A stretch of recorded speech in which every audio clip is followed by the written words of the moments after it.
Dicen que el amor puede levantar imperios, pero también destruirlos, que una sola mirada puede sellar un destino y que hay mujeres que nacieron para reinar, pero murieron por amar.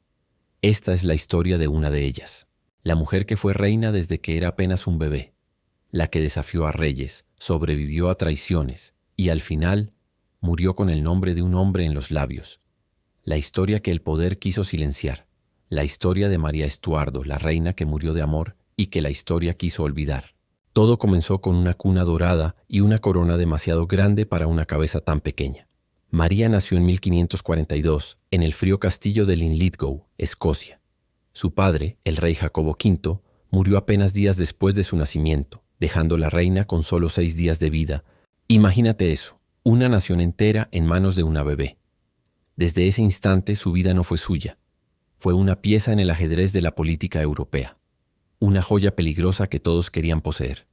Su madre, María de Guisa, era francesa y católica en un país que ardía por las tensiones religiosas. Inglaterra, gobernada por el poderoso Enrique VIII, veía en la pequeña María una amenaza y una oportunidad. ¿Qué pasaría si unía a su hijo con ella? O si la eliminaba antes de que creciera. Pero Francia se movió rápido. María fue enviada a la corte francesa a los 5 años para ser criada como futura reina de Francia y prometida a Francisco el Delfín. En Francia María floreció. Era hermosa, educada, talentosa en poesía, música, danza, sabía varios idiomas. Todos en la corte hablaban de su gracia. A diferencia de la fría Isabel Tudor en Inglaterra, María parecía irradiar una dulzura peligrosa, pero también había en ella un fuego silencioso. No era una simple marioneta. Detrás de sus sonrisas escondía una voluntad férrea, y en su corazón comenzaba a crecer el anhelo de un amor verdadero. Uno que no fuera impuesto, uno que naciera de la pasión. Pero ese amor aún no llegaba.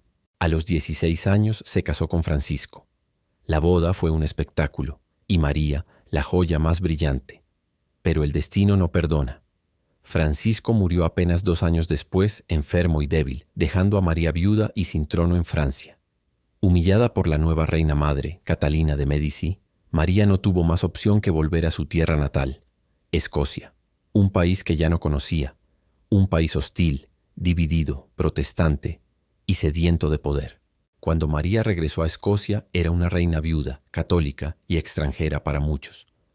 Aunque era su legítima soberana, no fue recibida con calor. Su primo, el poderoso James Stuart, dirigía una nobleza que la miraba con sospecha. Pero María intentó reinar con inteligencia. Buscó alianzas, tolerancia religiosa y hasta escribió poemas en sus noches de soledad. Pero había algo que todos esperaban de ella, que se volviera a casar. Y aquí comenzó el verdadero desastre. María eligió al peor hombre posible, Henry Stuart, conde de Darnley. Era apuesto, encantador, alto y de sangre real. Unir sus linajes parecía una jugada brillante, pero María no vio lo que todos veían. Darnley era arrogante, violento, celoso y ambicioso. Al principio pareció adorarla. Le susurraba promesas, la llenaba de regalos y la hacía sentir viva. María creyó amar de verdad, pero no pasó mucho tiempo antes de que ese amor se volviera veneno. Darnley exigía más poder, incluso que lo nombraran rey con autoridad absoluta. Cuando María se negó, él se convirtió en un monstruo. Empezó a beber, a frecuentar prostitutas y a tramar contra ella. En un acto de brutalidad sin nombre, participó en el asesinato de David Rizzio, secretario y amigo íntimo de María, mientras ella estaba embarazada y presente. Lo mataron frente a sus ojos en su comedor, salpicando sangre en sus ropas reales. Ese día, algo se rompió dentro de María. El amor que sentía por Darnley se convirtió en odio silencioso. Aunque fingió reconciliación, comenzó a planear su liberación. Meses después, Darnley murió en una explosión en su residencia, pero su cuerpo fue hallado fuera de la casa, estrangulado, no calcinado, no por el fuego. Fue un crimen que escandalizó a toda Europa. Y aunque nunca se probó su culpabilidad, las sospechas apuntaron directamente a ella y a otro hombre. James Hepburn, conde de Bothwell, el nombre que cambiaría su vida para siempre. Bothwell era lo opuesto a Darnley, rudo, valiente, fuerte, un hombre de acción.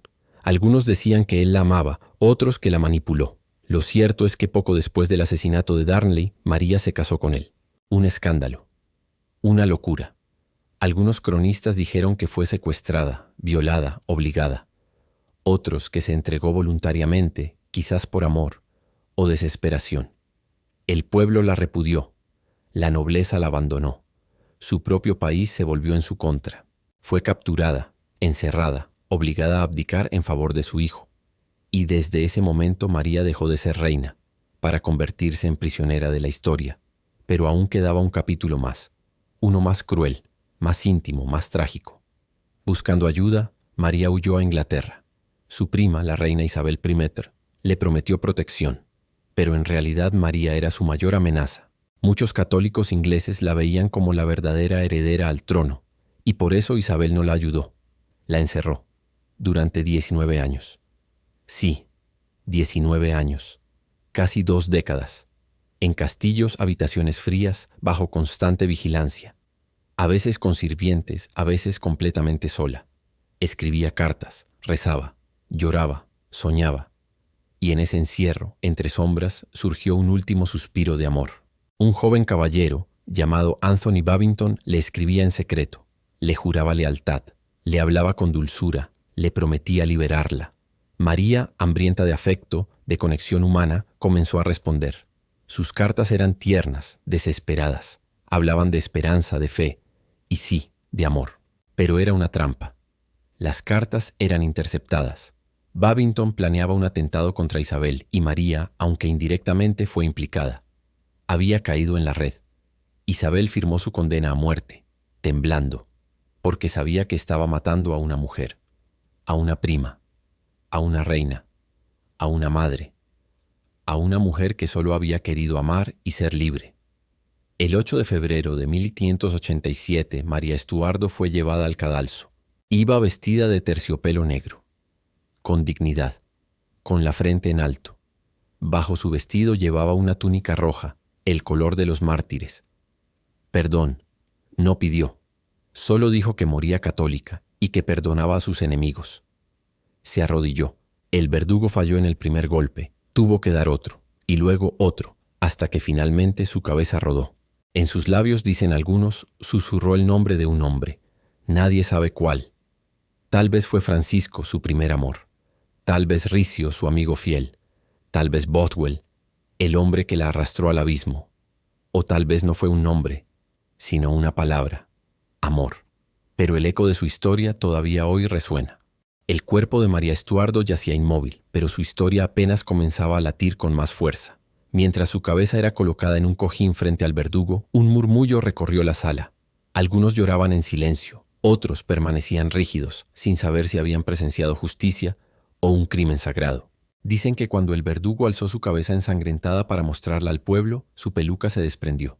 Su cabello verdadero, blanco y corto por los años, cayó al suelo. María ya no era la joven reina de los poemas.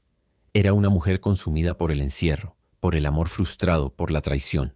Una mujer rota por dentro, aunque nadie pudiera verlo. Su pequeña perrita, que había estado oculta bajo sus faldas todo el tiempo, corrió hasta su cadáver y se acostó en el charco de sangre. Se negó a moverse. Esa fue la última criatura que la amó sin interés ni ambición. La muerte de María Estuardo fue más que una ejecución.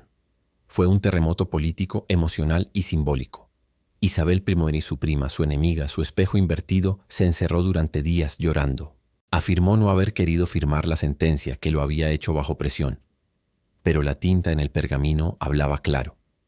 Isabel había matado a la única mujer que representaba aquello que ella misma nunca se permitió: el amor, la pasión, la entrega. Isabel eligió el poder. María eligió sentir. Y por eso la historia las dividió. Durante siglos la figura de María Estuardo fue un enigma. Fue víctima o manipuladora, santa o traidora, reina o marioneta. Las respuestas siempre dependerán de quién cuente su historia. Los protestantes ingleses la recordaron como una amenaza, como la papista peligrosa que quería robar el trono. La pintaron como adúltera, asesina, mujerzuela.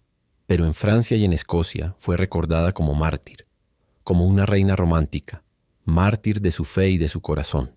Lo cierto es que María fue una mujer en un mundo de hombres, un tablero donde cada movimiento suyo era observado con lupa. Si amaba, era débil. Si reinaba, era arrogante. Si callaba, era cómplice. Si hablaba, era conspiradora. Su vida fue una lucha constante por tener derecho a ser ella. Muchos olvidan que María era madre. Su hijo, Jacobo VI de Escocia, fue criado lejos de ella, en manos de protestantes que la despreciaban. Nunca volvió a verla. Y aún así, después de la muerte de Isabel I, fue Jacobo quien heredó el trono de Inglaterra. Un giro brutal de la historia. El hijo de la mujer ejecutada terminó uniendo bajo su corona a Inglaterra y Escocia. El hijo de María Estuardo fue rey de ambos reinos. Y ella fue enterrada como una traidora. Pero la historia, caprichosa y testaruda, la reivindicó siglos después. En 1612, su nieto, el rey Jacobo I, ordenó que sus restos fueran trasladados a la abadía de Westminster. Allí, en un acto de justicia poética, fue enterrada frente a frente con su prima y verduga, Isabel I. Dos reinas, dos destinos, dos visiones opuestas del amor y el poder, unidos para siempre por la muerte. Los poetas del siglo XIX la convirtieron en leyenda.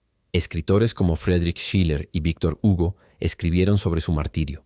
Pintores la retrataron en sus últimos momentos, envuelta en terciopelo rojo, como una santa sin altar. Y el cine, siglos más tarde, le dio nuevas vidas, nuevos rostros, nuevos amores. Pero detrás de todas esas versiones hay una verdad sencilla, dolorosa y humana. María fue una mujer que amó demasiado, que buscó afecto donde solo había interés, que se entregó a hombres que no la merecían, que soñó con un amor más grande que ella, y que por eso cayó. Dicen que el mayor crimen de María Estuardo fue ser sensible en un mundo brutal. Hablar de sentimientos cuando todos hablaban de conquistas. Querer tocar cuando todos empuñaban espadas. En una época donde las reinas no podían amar sin consecuencias, María decidió amar igual. Y lo pagó con su vida. Hoy su historia no solo conmueve por lo trágico, sino por lo real. ¿Cuántas personas han amado con el alma, solo para ser destruidas por ello? ¿Cuántas han sido juzgadas por sentir, por llorar, por esperar una carta que no llegó, por confiar en quien las traicionó? La historia de María no es solo de castillos y coronas, es la historia de todas las mujeres y hombres que alguna vez creyeron en el amor, incluso cuando todo lo demás se desmoronaba. Y tal vez por eso la historia quiso olvidarla, porque su historia no es cómoda, no es heroica al estilo de las batallas ganadas, no es perfecta, es sucia, triste, humana. Y por eso es tan poderosa. María Estuardo fue reina desde la cuna y mártir del corazón.